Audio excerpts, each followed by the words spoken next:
सर्वेभ्यो नमो नमः। वयं किं पठामः?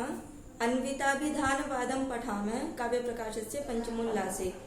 अन्विताभिधानवादः किं भवति तस्मिन् विषये अध्ययनम् अभूत्। अद्य अन्विताभिधानवादेऽपि व्यङ्ग्यार्थस्य या प्रतीतिः भवति सा प्रतीतिः व्यञ्जनव्यापारमाध्यमेनैव भवितुं शक्यते। अभिधानवादे अभिधाशक्त्या व्यङ्ग्यार्थस्य प्रतीतिः न भविष्यति, तत्रापि व्यङ्ग्यार्थस्य प्रतीतिः व्यञ्जनमाध्यमेनैव भविष्यति इति अद्य अध्ययनं करिष्यामः। अन्विताभिधानवादः किं भवति, किं कथयति? अन्विताभिधानवादः एवं कथयति यत् संकेतग्रहणं सामान्यविशेषरूपेण कुर्वन्तु। सामान्यविशेषरूपेण केन प्रकारेण? यत् घटम् आनय, अश्वम् आनय। पूर्वं तु संकेतग्रहणं सामान्यरूपेण भवति, सर्वेषां कृते भवति, किन्तु सामान्यं भूत्वापि विशेषरूपेण ग्रहणं भवति। यथा गोशब्दः अस्ति, गाम् आनय, तत्र आनय शब्दस्य प्रयोगं सामान्यं भूत्वा अपि गो विशिष्ट व्यक्तिरूपेण सः अन्वितः भवति। अतः सामान्यं भूत्वापि विशेषरूपेण अन्वितः यत्र भवति तदुच्यते अन्विताभिधानवादिनः। अत्र एकदा वयं पश्यामः अद्य यत् भविष्यति। अद्य वयं पश्यामः एकः अस्ति सामान्यम्, अर्थात् सामान्यं संकेतग्रहणं, सामान्यविशेषमध्ये संकेतग्रहणम्, अथ च अतिविशेषरूपे संकेतग्रहणं।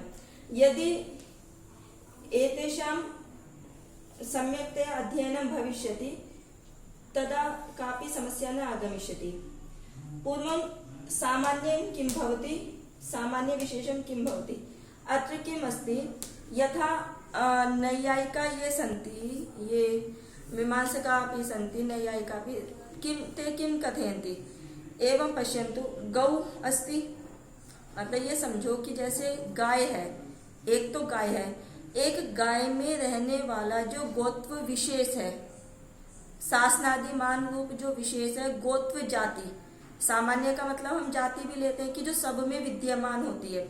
जैसे मनुष्य है, लेकिन मनुष्यों में भी जो मनुष्यत्व है वो सामान्य है। पशु में जो पशुत्व है वो सामान्य है। ऐसे ही जो गो है, गो पशु में पशुत्व सामान्य है।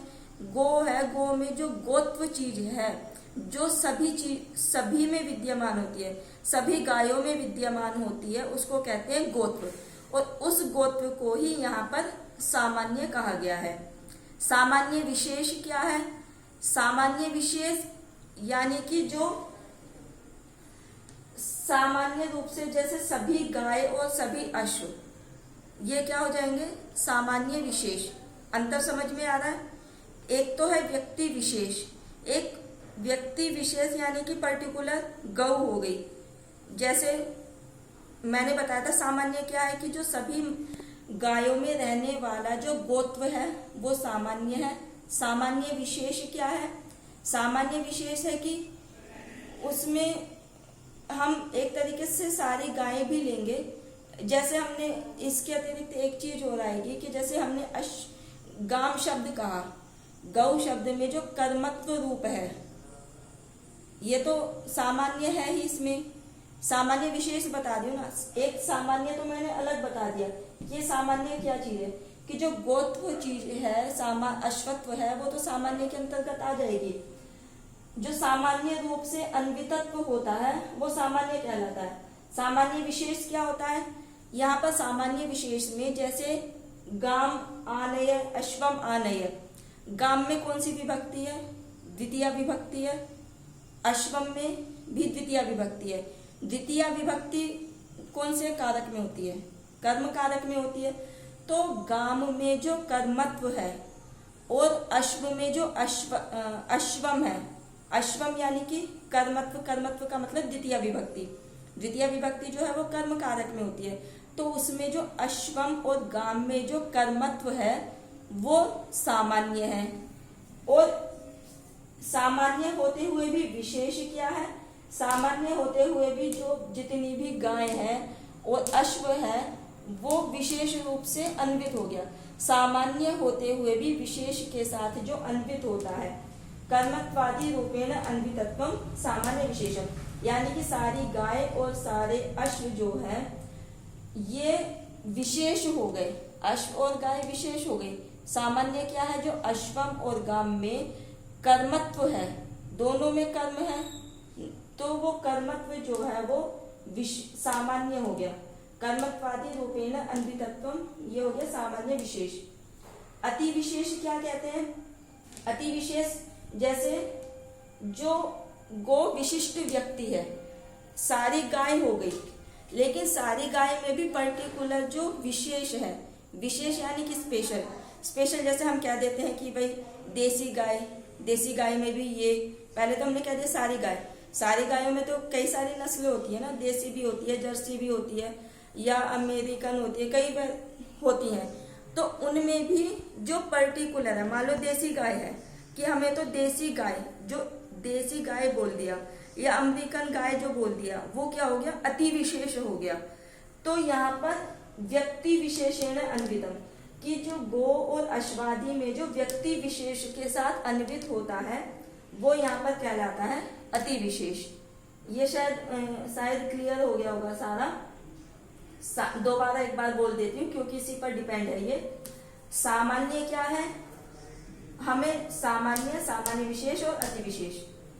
सामान्य क्या है, सामान्य है कि जो जैसे मनुष्य में मनुष्यत्व, जाति, जाति से हम सामान्य ही लेते हैं, मनुष्यत्व विद्यमान है, पशु में पशुता विद्यमान है, पशुत्व विद्यमान है, गो में गोत्व यानी कि जो सब सारी गायों में विद्यमान होगा, अश्व यानी कि घोड़े में जो अश्वत्व विद्यमान होगा, अश्व अलग है और अश्वत्व अलग है।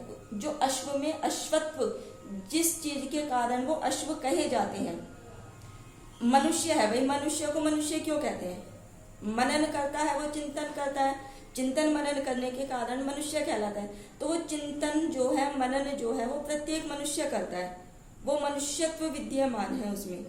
ऐसे ही जो गो है, गो में गोत्व जो सामान्य वो हमेशा विद्यमान है, वो सामान्य है। ये तो सामान्य हो गया, यानी कि जो गो में गोत्व है और अश्व में अश्वत्व है, ये सामान्य रूप से जो अन्वित होता है, गोत्व और अश्वत्व में सामान्य रूपेण अन्वितत्व मात्रम जो है वो कहलाता है सामान्य। उसके बाद सामान्य विशेष क्या है, पहले तो केवल सामान्य है, अब हमें सामान्य के साथ विशेष का भी ग्रहण करना है। सामान्य के साथ विशेष का ग्रहण कैसे करेंगे, अब जैसे हमने ये कहा गाम आलय, हम अगर यहाँ पर हम लिखेंगे कि हमने, देखो यहाँ पर हम बताते हैं, ये कर्मत्व बता रहे हैं, जैसे गाम है और अश्वम है, ठीक है।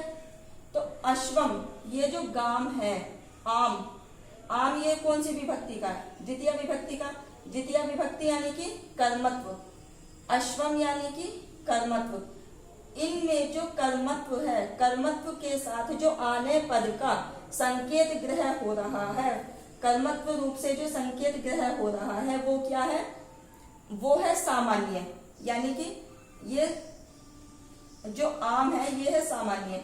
इनमें विशेष क्या है, विशेष हो गया ये गो व्यक्ति, यानी कि अश्वम में अश्व व्यक्ति, ये ठीक हो गया। सामान्य भी क्लियर हो गया, सामान्य विशेष भी क्लियर हो गया। अब देखेंगे अति विशेष क्या होता है। अति विशेष मैंने कहा था कि जो गायों में भी, सारी गायों में भी जो स्पेशल गाय है, देसी गाय है, अमेरिकन गाय है, वो हो गया व्यक्ति विशेष, यानी कि अति विशेष, जो अत्यधिक विशेष है। तो इन तीनों को समझ लिया। अब इन तीनों को समझने के बाद हम ये देखेंगे कि जो अन्विताभिधानवादी हैं वो क्या कहते हैं। अन्विताभिधानवादी ये कहते हैं कि सामान्य रूप से अन्वित होता हुआ भी क्या होता है, वो सामान्य विशेष रूप में अन्वित होता है, यानी कि सामान्य रूप में तो अन्वित है ही, यानी कि कर्मत्व रूप में अन्वित होता हुआ भी उस विशिष्ट व्यक्ति के साथ संकेत ग्रह होता है। यानी कि जो आनेय पद का गाम आनेय पद बोला, गाम आनेय पद में जो अन्विता विधानवादी क्या कहते हैं कि परस्पर अन्वित रूप से ही वाक्य में संकेत ग्रह होता है। गाम आनेय बोला तो गाम आनेय में जो दो पद है, दोनों पद आपस में संकेत ग्रह होता है। तो वो संकेत ग्रह कैसे होगा कि गाम में जो कर्मत्व है ये सामान्य है, सामान्य है, अश्वम में भी कर्मत्व है। तो ये दोनों कर्मत्व सामान्य होते हुए भी गो व्यक्ति विशेष, सभी गाय और अश्वम से सारे अश्व सामान्य होते भी विशेष रूप से संकेत ग्रह किया जाएगा। तो अन्विता विधानवाद जो है वो सामान्य विशेष में संकेत ग्रह करता है, अर्थात सामान्य विशेष तक अन्विता विधानवाद जो है वो यहाँ पर समाप्त हो जाता है। लेकिन जो अति विशेष है, अति विशेष जो अर्थ आता है वहां पे तो अन्विता विधानवादी जाते नहीं है।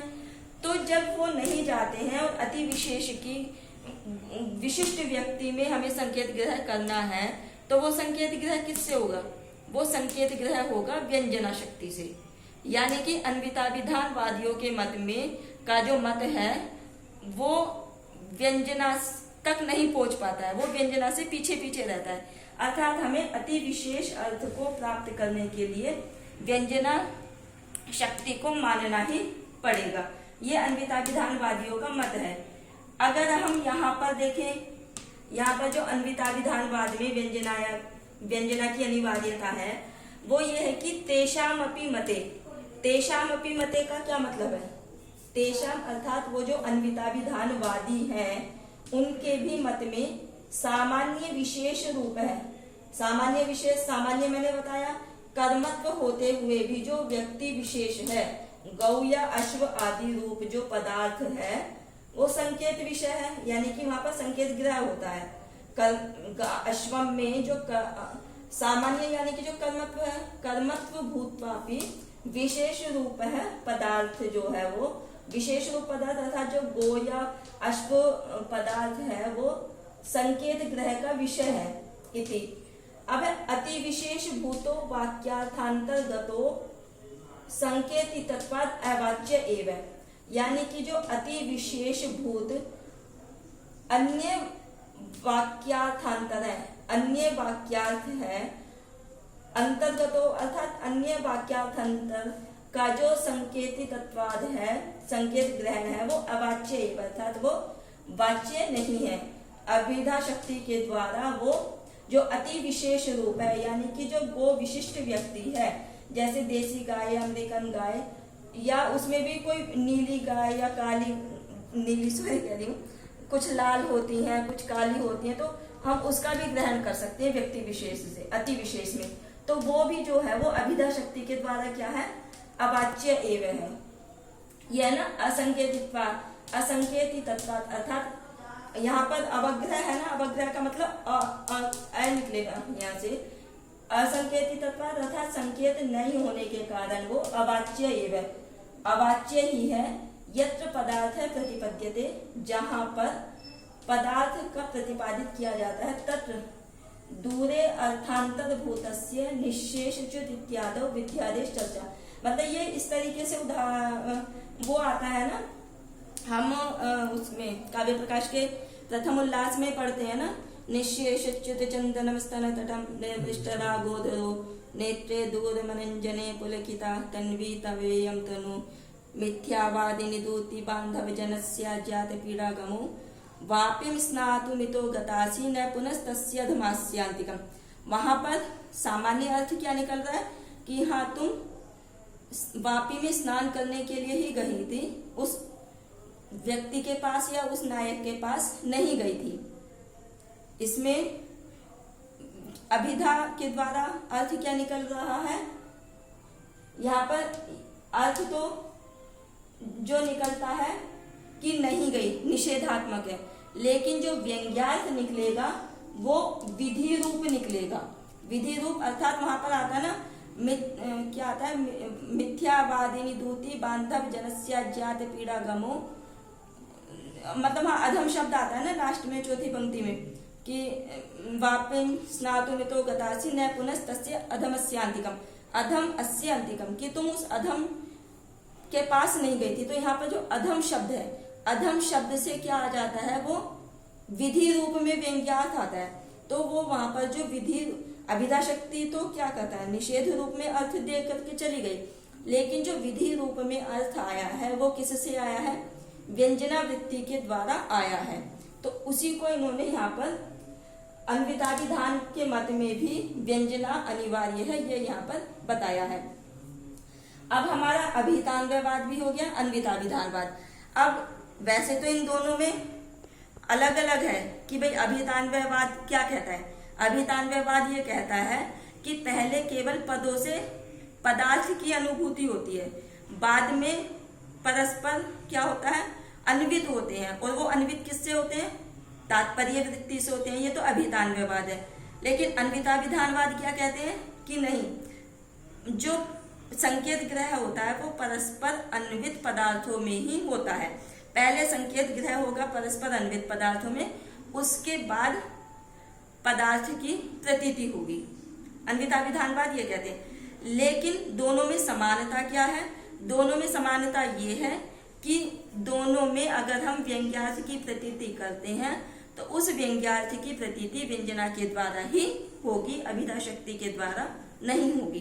तो यही चीज इन्होंने यहाँ पर कहा है, अभिहितान्वयवादस्य अन्विताभिधानवादस्य समानता की। अभिहितान्वयवाद में की और अन्विताभिधानवाद की समानता क्या है, दोनों की समानता बस इतनी सी है कि दोनों को व्यंग्यार्थ की प्रतीति के लिए व्यंजना शक्ति को मानना पड़ता है। इसमें क्या है देखो, अनन्वित, जो बात मैंने हिंदी में बोली वही संस्कृत में लिखी है कि अनन्वितो अर्थो अभिहितान्वय। ये यहां तक क्या कर दिया कि ये जो है ये तो हो गया अभिहितान्वयवाद। अभिहितान्वयवाद क्या कहता है, अनन्वितो अर्थो, यानी कि जो आपस में परस्पर अन्वित नहीं होते हैं। जैसे हमने कहा था गाम आनय, तो ये क्या कहता है, अनन्वित न अन्वित, अर्थात जो आपस में अन्वित न हो। अर्थात गाम शब्द आने के साथ अन्वित नहीं होता, केवल क्या होगा, पहले गाम से गौ अर्थ लिया जाएगा और आने से केवल लाना क्रिया का बोध होगा। लेकिन इससे हमें ये नहीं पता चलेगा कि गाय को लाओ। तो इन दोनों को आपस में जोड़ने के लिए हमें तात्पर्य शक्ति की जरूरत पड़ती है। ये कहते हैं अभिहितान्वयवाद कि अनन्वितो अर्थो अभिहिता, कि अभिहितान्वयवाद में क्या होता है, अनन्वित अर्थ होता है, यानी कि वो आपस में अन्वित, गाम शब्द जो है वो आने के साथ अन्वित नहीं होता है। गाम शब्द अपना अर्थ देता है, आने शब्द अपना अर्थ देता है। ये दोनों आपस में अन्वित होकर के पूरे वाक्यार्थ का अर्थ कब देते हैं, जबकि तात्पर्य शक्ति के द्वारा आपस में परस्पर अन्वित होते हैं तब। ये तो हो गया अभिहितान्वयवाद। फिर अन्विताभिधानवाद क्या कहते हैं, अन्विताभिधान जो है, अन्विताभिधानवाद है ये अन्विताभिधाने। अन्विताभिधानवाद में क्या, पदार्थांतर मात्रेण अन्वित है, कि पदों के कि जो वो है पदार्थ जो है पद, वो अंतर मात्रेण अन्वित है, यानी कि वो एक दूसरे के साथ अन्वित होते हैं। कि जैसे हमने बोला था, हमने शिशु वाला उदाहरण दिया था कि गाम आनय जो है, ये दोनों पहले ही आपस में क्या होते हैं, परस्पर अन्वित होते हैं। परस्पर अन्वित होकर के ही क्या करते हैं, अपने पूरे वाक्यार्थ का बोध कराते हैं। फिर जो शिशु होता है अश्वम आनय बोल, जो पिता है वो अश्वम आनय बोलता है। तो अश्वम आनय जब बोलता है तो शिशु जो है बैठा हुआ वो समझ जाता है। पहले तो वो पूरे वाक्यार्थ का ही ग्रहण करता है ना, बाद में पता लगाता है कि अच्छा आनय पद इसमें भी है, आनय पद इसमें भी, अर्थात आनय पद का अर्थ हुआ लाना। फिर बाद में गाम का अर्थ जानेगा और अश्वम का अर्थ जानेगा। ये हो गया अन्विताभिधानवाद। फिर यह है कि अन्वित विशेषस्तु अवाच्य एवं। अन्वित विशेष का मतलब यहाँ पर है अति विशेष। अन्वित विशेष का मतलब अति विशेष, कि जो अन्वित विशेषस्तु अर्थात जो अति विशेष अर्थ है, यानी कि जो व्यंग्य अर्थ है, वो तो अवाच्य एवं इति उभय नय, यानी कि उभय नय यानी कि अभिधानवाद में भी और अन्विताभिधानवाद में भी जो अति विशेष अर्थ है वो क्या है, वो तो अवाच्य एवं, यानी कि वो वाच्य नहीं है। अपदार्थ एवं वाक्यार्थ है कि वो बिना पदार्थ, जो पदार्थ नहीं है वो वाक्यार्थ ही है, यानी कि दोनों के मत में व्यंग्यार्थ की प्रतीति नहीं हो सकती, केवल व्यंजना शक्ति के द्वारा ही व्यंग्यार्थ की प्रतीति हो सकती है। इसके बाद हम एक बार ये और देखेंगे कि हमने हमने भेद किए थे ध्वनि के, सबको याद है?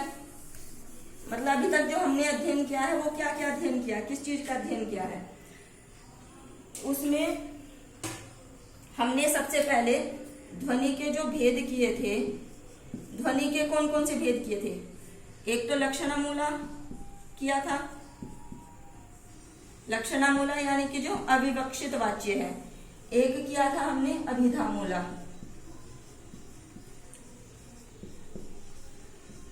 फिर हमने लक्षणामूला के भी दो भेद किए थे। कौन कौन से किए थे? अर्थांतर संक्रमित, अर्थांतर संक्रमित और अत्यंत तिरस्कृत, अत्यंत तिरस्कृत के थे। फिर इसमें भी इसके उदाहरण हमने देख लिए थे, और इसके भी अभिधामूला के भी कौन कौन से भेद थे? असंलक्ष्य, असंलक्ष्य क्रम और संलक्ष्य क्रम। इसमें से जो असंलक्ष्य क्रम था वो क्या था? रसादि ध्वनि था। और जो संलक्ष्य क्रम था इसके हमने 3 भेद किए थे, शब्द शक्ति, अर्थ शक्ति और उभय शक्ति। फिर हमने शब्द के भी 2 अलग से भेद किए थे ना, वस्तु ध्वनि और अलंकार ध्वनि। इस तरीके से मेरी दूसरी वीडियो में है सारा क्लियर। तो यहाँ पर केवल ये बताना चाह रही हूँ कि ध्वनि के जितने भी भेद हैं, मानो ध्वनि के जो लक्षणामूला है, लक्षणामूला में भी